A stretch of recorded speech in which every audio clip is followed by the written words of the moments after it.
Welcome back to another edition of Decision Pints, where it's stories about entrepreneurs, people making a difference, and how they go about doing it. Today we have a special guest, Jennifer Lastra with 360 Immersive, and we're toasting to the Crux Double Cross IPA. Thanks for being here, Jen. Absolutely. Thanks for having me. That's pretty good. That's good, yeah. So you're a co-founder at 360 Immersive. Yeah. You specialize in virtual reality and now specifically training. How did you come into this situation, and why did you choose VR and training? Well, I came into this scenario with my business partner about a year and a half ago. I put on a virtual reality headset and my whole world changed. I mean, just the opportunity that the technology was going to bring was just mind-blowing, and that's exactly how I felt. It was a no-brainer. Seriously, a no-brainer for me. That's awesome. And so you start out and you're in virtual reality and you're capturing content on, there's 360 video and you're got computer simulated stuff. What was the journey like to settle in on one specific area of focus? So we started with Boise State football. Go Broncos. Awesome.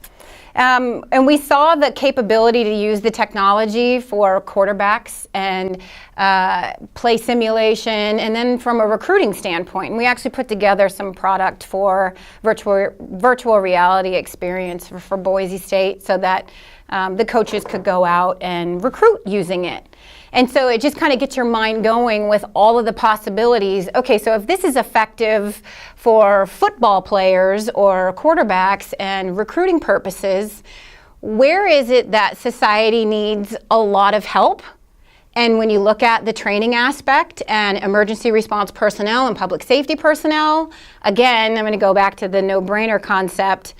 You can see a huge impact to be able to train not just 2 or 10 people, but 1,000 or 2,000 or more people using immersive technology and virtual reality training. So we saw a direct opportunity of an underserved market that if we could provide a cost-effective and affordable solution, that training would be an absolute win for everybody in our immediate communities and rural communities. So it's not just something that's good for Idaho, which is what we're most intrigued with, but it's something that's good across the United States and honestly internationally. So yeah, that really is awesome. So when you're in these diverse types of training scenarios, I mean, it sounds like being in a dangerous spot. And are you in there capturing what's the process like of kind of putting these training assets together? Yeah, so we do the full spectrum from the creative development of the learning objectives.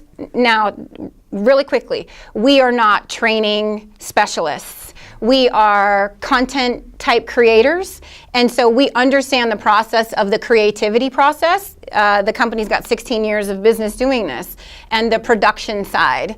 What we do, though, is we pair with the subject matter experts in a specific field.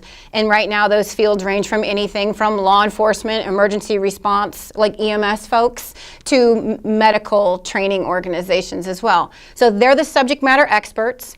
We take the specific learning objectives that they're trying to convey for their personnel, and then we basically create content around that. We use our creative expression, the technology itself, to go out and basically capture all of this information. So we are the production house, and then we also create the apps to distribute all of the content. So it can either go out in an app base or directly into an existing learning management system. Which is awesome. And what's fascinating to me is in kind of learning a little bit about what you're up to, there have been some scenarios where you're in training, it's expensive, incredibly prohibitive to get people's schedules lined up and get into a real spot, and then they leave and the retention not there, and there maybe even be situations where they have to destroy property in trying to get something right. So tell us a little bit about that and kind of what the landscape is like with VR now stepping into the training infrastructure. Yeah, so we create live experiences, but we also can create computer-generated simulation as well. And the beauty of that is if you have let's just use for an example a project that we've been working on, which is a scene assessment for hazardous material spill. that would be very cost prohibitive to replicate. It would be difficult to, so time, money, all of those things are issues. What we're able to do using computer-generated imagery, though, is we're able to recreate those scenarios in a very cost-effective manner and get all of those training objectives included into the app, if you will, so that you create it once and you can just reproduce it and have access to it as many times as you want, right? And it's easy to go back and edit and recreate things if you needed to. So. Low-cost scenario all the way around. God, it's very cool, exciting stuff, and it's so new. Like it seems brave to step in and say, "Hey, this is our startup. We're venturing into this space and dealing with these large organizations." So, what is it like on the entrepreneurial side of this is what we're doing? Well, anybody who's an entrepreneur understands it's and a startup understands that the future is so unknown. It's exciting. It's stressful. It's high energy. It's there's all the highs and lows of the unknown. And when you get somebody to pick up the phone on the other end and they say, "You know what? I do want to hear more about that." I tell you, this is the easiest thing I've ever sold. You know, you get people's excitement, you get people's energy, and that kind of stuff it's very uplifting, if you will. Every day kind of feels like a win. And you know what? There's nothing wrong with that. So it keeps us motivated and focused, knowing that we can contribute directly to something much bigger than ourselves. And I think there's a lot of entrepreneurs that would agree with me that that is really a key driver. Oh, and the money. We got to make money. It seems like the landscape is ripe in a pretty exciting area, and we look forward to learning more and doing more. Yeah. I mean, on the last piece here, we look at kind of startup companies and technology, and there's always a point being made about we need more women in STEM and more diversity across all groups and types of people. In your experience, what has it been like in being in this pioneering space as a female-led company?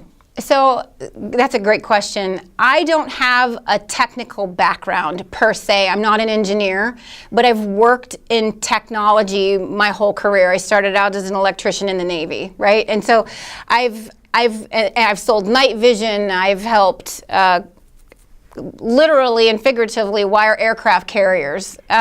So the point is that we do need more diversity in everything related to technology and STEM. And while somebody may not necessarily be trained as an engineer or in one of those fields, it doesn't mean that you can't make an impact. I've taught an hour of code before at my daughter's school. I mean, and I'd be the first one to... Anyways, a bunch of third graders really appreciated it, and they had a lot of fun. And that's what this is all about, is, you don't have to necessarily be trained in the field. I have a master's degree, but it's in business. I know how to try to run a business. And so you get a lot of really smart people around you, and it's amazing what you can accomplish. And I've probably talked in circles, so I apologize for that. No, I think Navy and hazmat scenarios and police chases, you're doing exciting things, and we so appreciate you being on here today and look forward to the days ahead. Absolutely. So thank you very much, and thank you to David Cleverton, DTX 360 Immersive, and everybody who joined. Until next time. Cheers.